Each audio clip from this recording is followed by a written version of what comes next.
بسم اللہ الرحمن الرحیم۔ عرفان الہی کا راستہ۔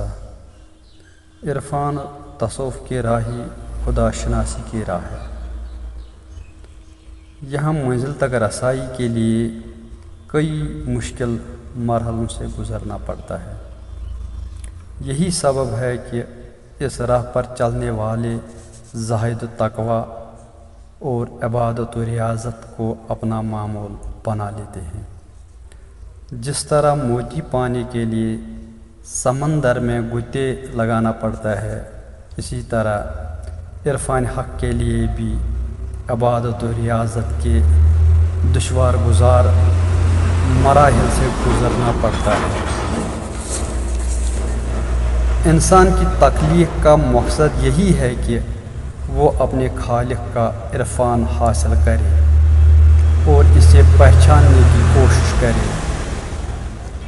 حالانکہ اللہ کی ذات ایسی نہیں ہے کہ وہ انسان کے وہم و گمان میں بھی آ سکے، مگر باوجود اس کے اس کی ذات و صفات کو سمجھنے کی کوشش لازمی ہے۔